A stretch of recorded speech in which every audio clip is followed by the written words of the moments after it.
Welcome back, everybody, to the Cyclonic Thrift channel, and to a budget deck tech that's a little bit unique this time because it actually comes from a viewer recommendation. One of our subscribers reached out to me and recommended this particular commander, and I decided to give it a go. And yeah, just as a statement, anybody else out there listening, watching, if you guys want to see any particular commanders built, if you have a commander and you've been wanting to figure out how to build it budget but not quite know where to start, just drop in one of these comments here and I'll take a look. But the one we'll be looking at today is Wrexial, the Risen Deep. He's a 3, 2 blue and a black for a legendary creature, Kraken. He's a 5/8. He's got Island Walk and Swamp Walk, which essentially means that it can't be blocked if the defending player controls either an island or a swamp. And whenever Wrexial, the Risen Deep, deals combat damage to a player, you may cast target instant or sorcery card from that player's graveyard without paying its mana cost. If that spell would be put into a graveyard this turn, exile it instead. So there's a couple different ways you could take this commander, and the various ways I took it in this deck is, one, we're going to be doing a lot of milling. That's kind of the basic baseline strategy here. You want to fill your opponent's graveyards with cards that you can have access with Rexial's ability, as well as the abilities of some other cards that we're having in this deck. But on top of that, I also went with a bit of a recursion theme, because we'll be milling ourselves as well, so we still want to have access to the cards in our graveyard. And then we'll also touch a little bit on, I had a sub-theme just because I love massive creatures, and sea creatures are not really a realm that I've dipped into too much. I did have a kind of a sub-theme of krakens, leviathans, octopuses, some of these larger sea creatures in Magic that we don't really get to see too often. But I felt, it was very much still on theme, kind of that depth, deep ocean type of idea. So we'll get into that in a little bit, but first I want to start with the milling theme here. We're going to start off with a staple in any blue mill theme, and that's Ruin Crab. It's 1 blue for a creature crab 0/3 and has a simple ability, Landfall. Whenever a land enters the battlefield under your control, each opponent mills 3 cards. This is amazing. Not only is it a 1-drop, you get it down the first turn, it's a 0/3, so it's a decent blocker, but you're going to be dropping at least 1 land every turn, hopefully. So over the course of the game, if it lasts 6, 7, 8 turns, and that's a pretty quick commander game, you're going to be milling every individual person, or every individual opponent, 18, 21, 24 cards just off of this 1 card. So to have this down on turn 1 is an amazing way to start the game, and it's just a cheap way to kind of get our strategy started, because then by turn 3, each opponent's got 9 cards in their graveyard at least, and so that'll get us into a good position when we get Wrexial out.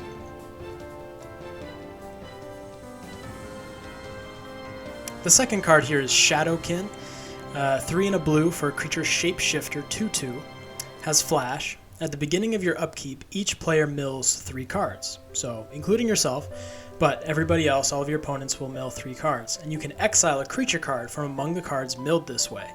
If you do, it becomes a copy of that card, except it has this ability. So this is a super flexible shapeshifter clone type of deal. It fits in with our mill theme, obviously, which is why we've got it in here.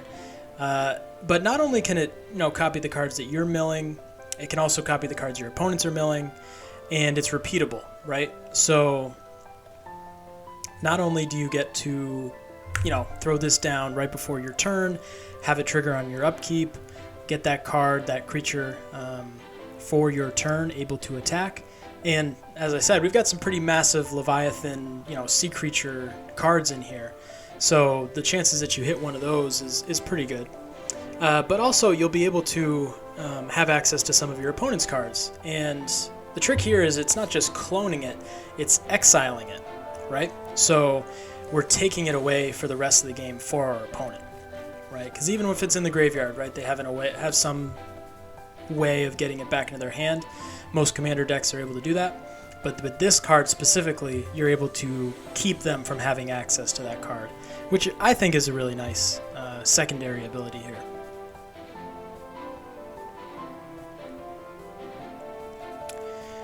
And then finally in this mill category, obviously this deck is chock full of mill cards. These are not the only three, but these are the three I want to talk about. The last one here is a bit of a bomb.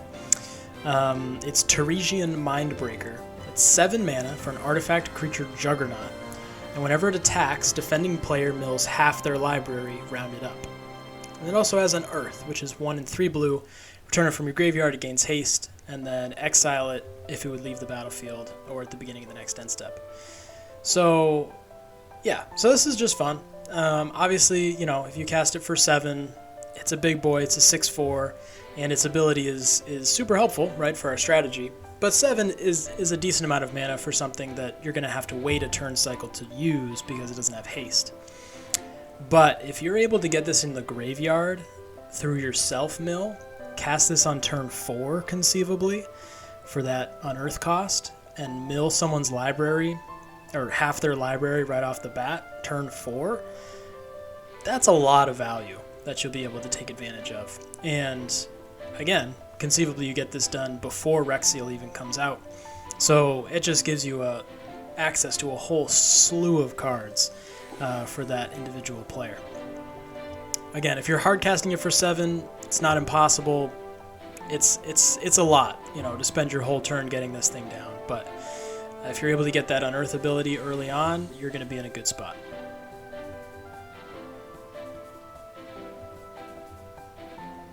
Alright, so moving forward, obviously we'll be milling our opponents for a ton, but most of the cards in here will also self-mill us to a certain extent, and so we want to be able to not be dead to that, right? Still have access to the cards in our graveyard, still be able to cast them, bring them back, shuffle them back into our library, that sort of thing. So we have a few cards here that are able to do that. The first one is Runo Stormkirk. It's 1 blue and a black for a legendary creature, Vampire Cleric, 1/4, has flying. When it enters the battlefield, we put up to 1 target creature card from our graveyard on top of our library, so that's nice. At the beginning of your upkeep, look at the top card of your library. You may reveal that card. If a creature card with mana value 6 or greater is revealed this way, transform Runo Stormkirk.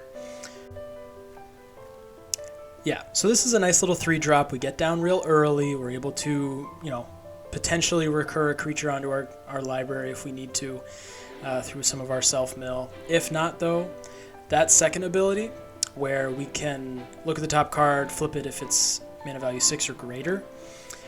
We have 11 cards in this deck, 11 creature cards with mana value 6 or greater. So we basically have a 10% chance. Well, I guess, well, it'd be better than 10% actually, yeah, because once you have your starting 7 and you play out your lands, so yeah, so you'd actually have a better than 10% chance. Let's call it an even 15% chance, depending on the cards you have in your hand. I'm not going to get into the statistics of it. This is not a statistics channel.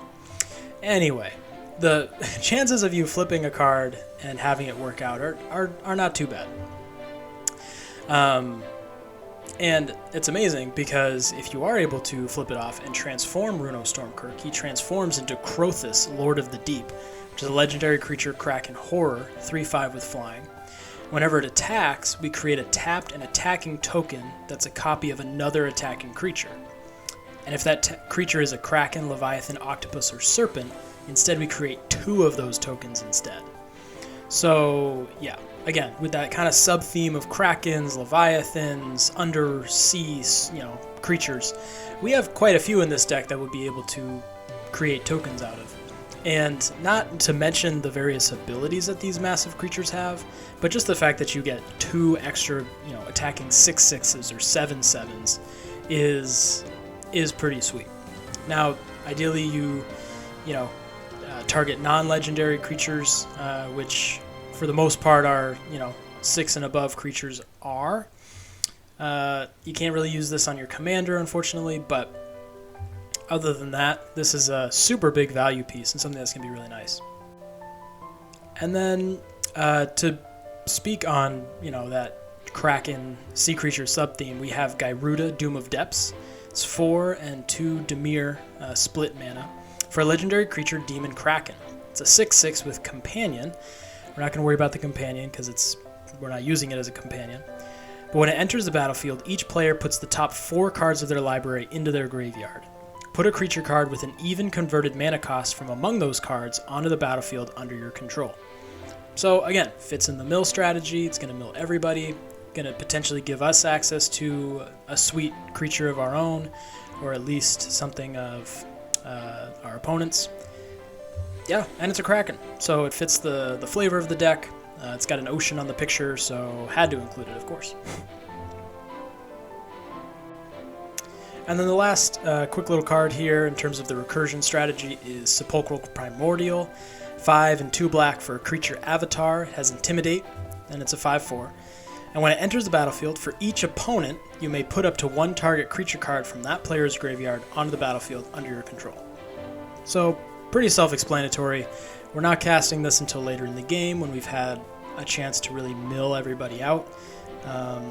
We're hoping to get 20, 25 cards in each opponent's library by the time we get this guy out, so the chances of us hitting things that are super impactful is really, really high. Other than that, super straightforward ability. It's going to be really helpful in having access to the cards that our opponents are throwing in their own bin. Alright, so this kind of gets us into our third section here, and I wanted to touch a little bit more on this sub-theme of massive sea creatures, right? Because I'm pretty happy with it. Like I said, I haven't really dived? I haven't really dove. We're gonna go with dove. I haven't really dove into... Man, I'm sorry, guys. This is not a grammatical channel either. I have not really swam to the bottom of the strategy of these massive sea creatures, right? Krakens, leviathans, serpents, that sort of thing. So I was excited to kind of look through some of the cards that are common in those strategies and see where if and where they fit into this deck. And the first one of those is Whelming Wave. It's 2 and 2 blue for a sorcery, and you return all creatures to their owner's hands except for krakens, leviathans, octopuses, and serpents. Yeah, it's basically a one-sided board wipe. Obviously we'll have creatures other than those massive creature types, but our big heavy hitters are going to be those in that category. So we're going to be able to keep all those on the battlefield, keep Wrexial on the battlefield, right? And be able to, on our next turn, basically swing in for a bunch of stuff, hopefully. The next card is somewhat similar, but maybe less specific, and that's Engulf the Shore. It's 3 and a blue for an instant. Return to their owner's hands all creatures with toughness less or equal to the number of islands you control. So, again, right, conceivably, at the time we cast this, maybe we have anywhere between 3 and 6 islands, right?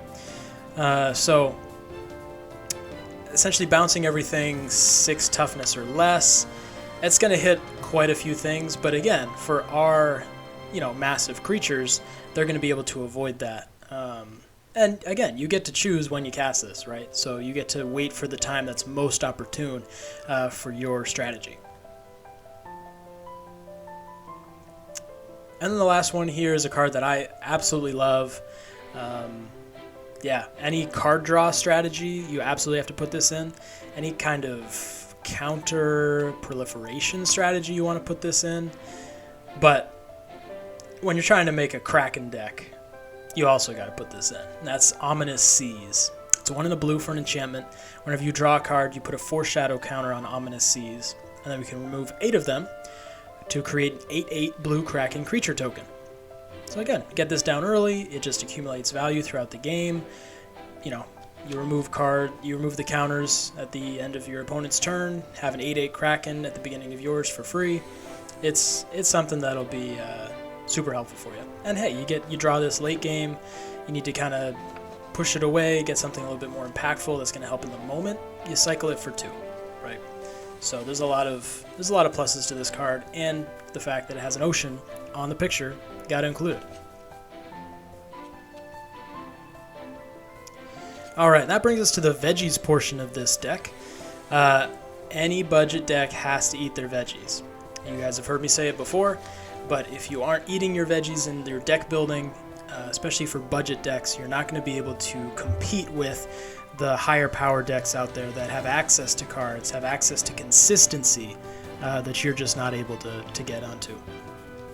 And the way I look at it is those veggies consist of ramp, card draw, and removal. And so we're going to get into those three categories here with some cards that I'll talk to you about. First category here, ramp, is Arcane Signet. It's 2 mana for an artifact. You tap it to add a mana of any color in your commander's color identity. Easy stuff. Dimir Signet, it's 2 mana for an artifact. You pay 1, tap it, add blue-black. Easy peasy. And then Hedron Archive, it's 4 mana for an artifact. You tap it to add 2 colorless, or you pay 2, tap it, sacrifice it, draw 2 cards. In a Dimir deck, your ramp options are pretty limited, so the use of mana rocks here is going to be really helpful. And we will want to have, these ramp pieces in here because, like I said, a lot of our creatures are higher value, right? So we're going to want to be able to find ways to ramp up to get to them and be able to have access to them and not just have them sitting ducks in our hand. And now moving on to the card draw category, it's Thought Scour. For 1 blue, you have an instant. You mill 2 cards, or target player mills 2 cards, so it fits into that strategy as well, and you draw a card. It's a cantrip that also aids our strategy in other ways. Next is Into the Story. It's 5 and 2 blue for an instant. This spell costs 3 less to cast if an opponent has 7 or more cards in their graveyard. Draw 4 cards. So the likelihood of an opponent having 7 or more cards in their graveyard is super high, unless they're running, a graveyard hate deck, or an exiling their own graveyard, or a super high-powered recursion deck or something. They're going to have 7 or more cards in their graveyard. So you discount this by 3, it costs 4 to cast, you draw 4 cards. 4 for 4 is a very, very healthy ratio of mana to card draw in Commander, especially on a budget. And then the last one here is Mind Spring. X and 2 blue for sorcery, you draw X cards. It's just something that curves with the game super well. You get this early, you just need to spend some mana, you cast it for 1, draw an extra card. Obviously that's not what it's meant for, but if you have to, that's fine. But if you get this late game, you got 5, 6, 7 extra mana that you're able to just kind of buff up your hand here. That'll be an excellent feeling if you get to that point. So this is just a really good include in really any blue draw deck strategy, but for us, it's going to get the job done. And then finally, we've got our removal category. The first one here is actually a creature. It's Scourge of Fleets. It's 5 and 2 blue, a creature Kraken. Fits the Kraken theme. Also has an ocean on the picture, so you got to include it. It's a 6/6, and when it enters the battlefield, return each creature your opponents control with toughness X or less to its owner's hand, where X is the number of islands you control. So it's basically that Engulf the Shores card we talked about earlier, except it's only for your opponents, right? So we don't have to worry at all about, how big are our creatures, how many islands do we have, that sort of thing. It's totally one-sided. And again, if we have 6 islands, that's going to get rid of pretty much every creature that our opponents have.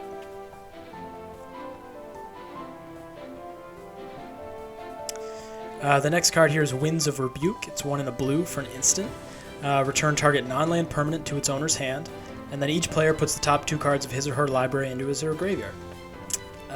So it fits the mill strategy, and not only does this, fit the mill strategy, but it fits it for every player, right? So each opponent's going to mill 2, we're going to mill 2. You're milling 8 cards total for 2 mana. That's pretty darn good on its own. But then to be able to use it to return a permanent to its owner's hand, get it off the battlefield, save yourself for a turn. If you need to get rid of a blocker or get rid of a combo piece just to kind of survive, this is going to be a super helpful card. And then the final card here is Stormtide Leviathan. It's 5 and 3 blue, so 8 mana for a creature Leviathan, 8/8.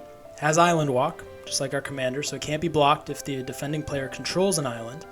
And it says all lands are islands, in addition to their other types, and creatures without flying or island walk can't attack.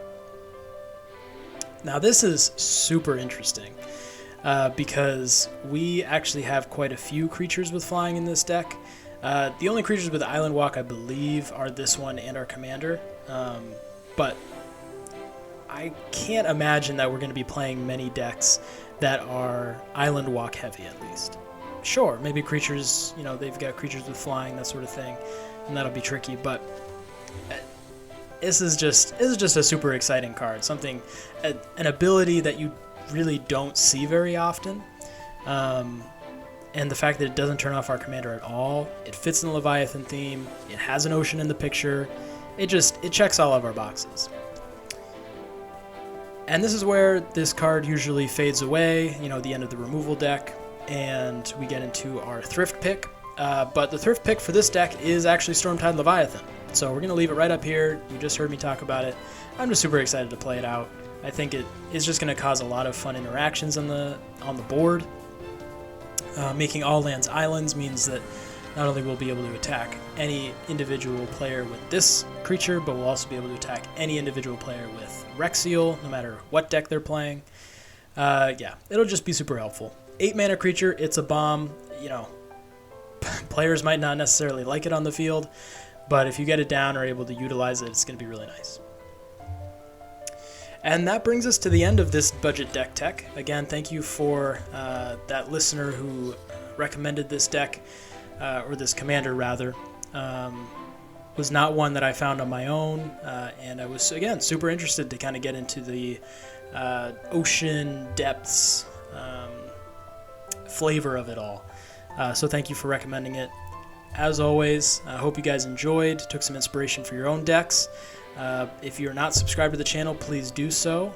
Hit the like button, comment, share, and yeah, let me know if you know of any cards, any big sea creatures that I missed that should have put in there. And until next time, everybody, stay thrifty.